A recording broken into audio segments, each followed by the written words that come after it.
Hi, welcome back to the channel. This week we're looking at something super cool, and that is the new kick synth from The Him. Some of you may recall he recently released Sub Ninja, which is an oscilloscope with essentially a low pass filter so you can focus on just the lows, and it's become a really useful tool in the studio. And now he has released a kick synth, so I was super excited to check it out. And you might be thinking at this stage, well, I already have at least one kick synth, why would I need another? And there are several unique features in this that I think will answer that question. So first up, the interface I think is exceptionally clean and well presented. The waveform itself I think is quite self-explanatory, but then below that we have quite a nice little visual representation of what to expect in the kick. So you have your attack in this part, the body in this part, then it moves into the decay, and then you have the tail. Now these can't be changed, that's not the point of it. The point is just to give an idea of where things should be, where parts of the kick should be. You're certainly not confined to those areas, you can do whatever you want, but it just gives a bit of a visual representation of what to aim for essentially. And then below that we have, well, I'm going to call it 3 sections, and the reason why I say 3 is because we have the oscillator section over here, so that is essentially the main waveform, if you like, the body of the kick. And then we have, in the middle here, 3 sampler sections. So typically you'd use one of those to layer the attack, for example, or you could load an analog kick in there and have a bit of a blending going on, whatever you want basically. And then over to the right, we have an effects section. So that's where I get 3 from. 1, 2, and 3 over here. And the first of the features that I like is that it uses a linear visualization.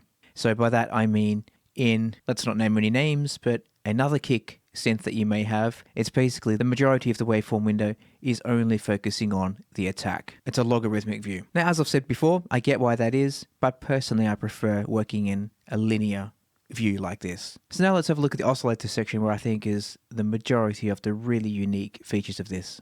So first up we have the pitch, which nothing new there. That's basically the shape of the kick as you see it on screen. Then we have the amp.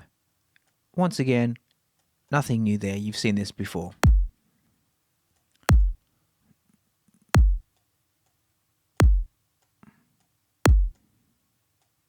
But if we now move across to the blend, it's currently in the middle. If we turn this down, we go from a sine to a triangle as defined here, or we can select a saw, or we can select a square. And then turning this up, we blend it gradually back from that square or whatever we chose all the way up to a harmonic oscillator like so. And now we can then adjust those via these harmonics here. So harmonic 1, harmonic 2, 3, and 4.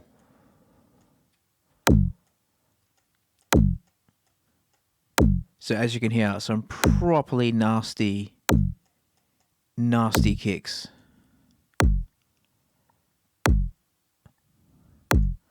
Like I basically hardly even changed anything from the default kick, just a few little random adjustments on the attack, on the envelope, and already we have this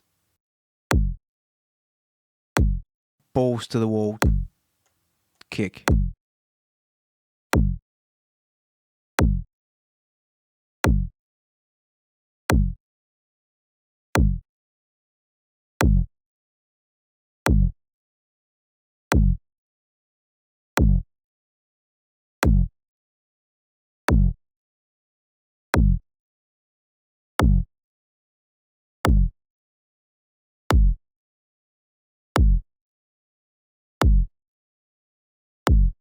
Let's put this back on, let's go triangle.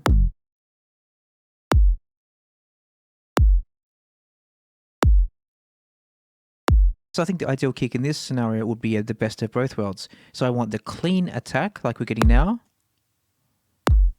but then I want in the decay phase, I want it to really turn quite nasty.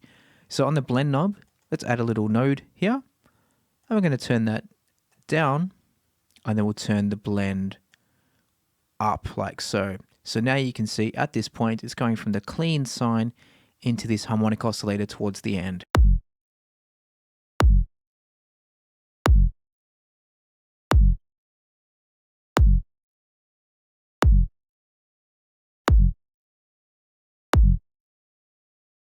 Or we can do the opposite.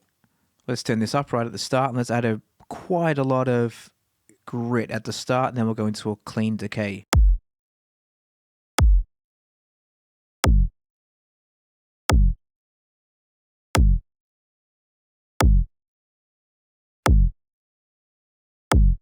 That just sounds epic. And the thing is with sound design, you should always try and keep it as clean as possible at source. So we have the samplers sections and we have the effects, but if we can get it right at source in the original oscillator, then that's definitely the best solution. And then that isn't restricted just to the total blend. You can then choose these individual harmonics down here. So let's say, for example, harmonic 4, I don't want any of that towards the end. Let's drop that down. And then we'll do the same for harmonic 3. Let's drop that down as well. So now we have all the harmonics at the start, and then harmonic 1 and 2 towards the tail. So let's make them a bit shorter, like so. So now we have all the harmonics coming in at the start of the kick, but then 3 and 4 die out very quickly. So it really adds that grit and the punch to the start of the kick, but keeps it super clean. In fact, there's nothing else on it, as you can see. So now we've done that, we can add a sample to the attack. I'm just going to choose one at random. Let's choose 7.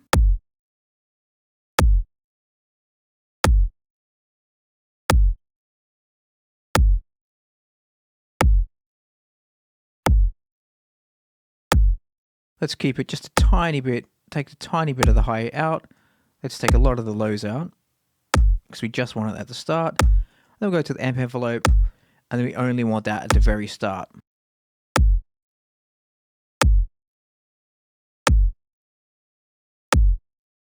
Take a bit more of the highs out.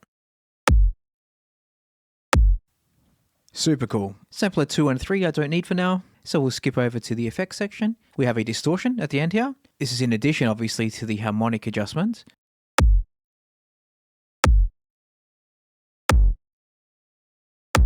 We have different modes, so drive, tube, and fallback. Let's try tube.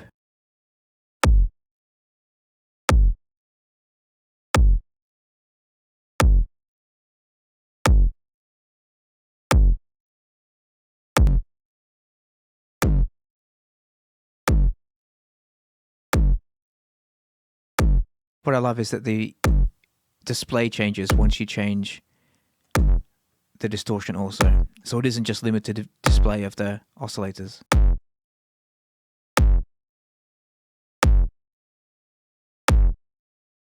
Then we have a compressor at the end here.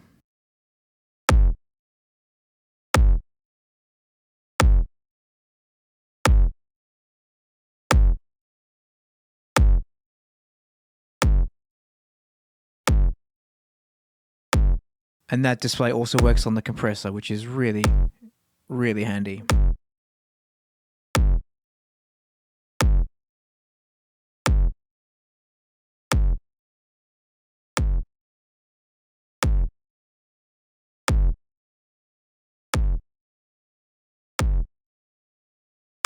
And like I said at the start, any of these round dials can be automated. I want to say automated, adjusted in this display. So wet, for example, we can turn this down at the end, should we wish. I like the way it's sounding, but let's just do it for demonstration purposes.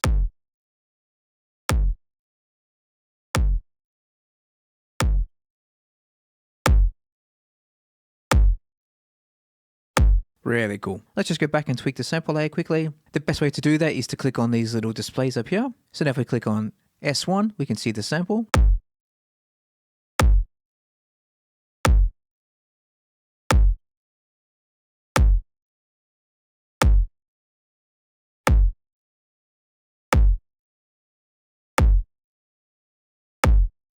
Or we can go back to the oscillator, layer that on top.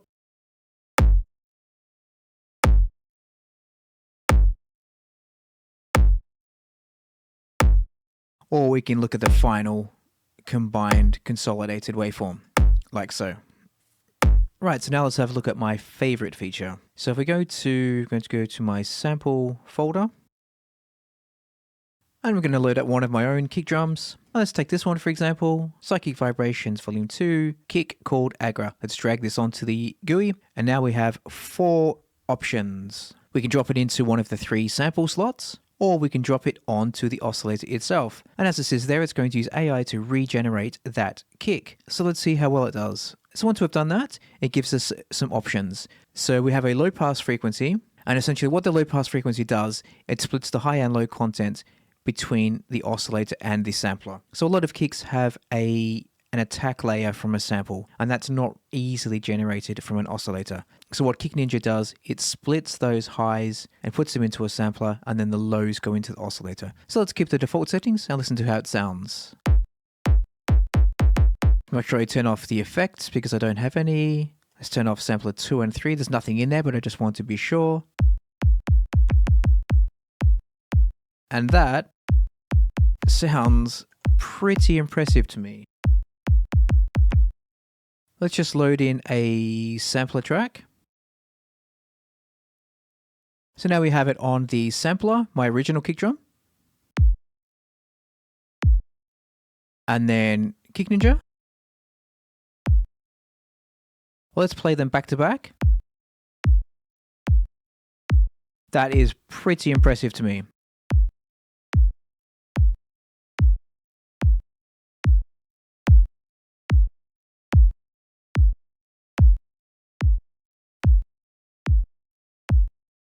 That is really impressive. And remember, this was just the default settings. You can obviously tweak those to get it even more aligned. So super cool, just a really well thought out kick synth. So go check out the demo. So there's also a special limited introductory offer. I'll put the code for that in the description. So go check out the demo and be sure to snap it up before that discount expires. And yeah, have fun. I hope you enjoy it. I'll see you next time. Bye bye.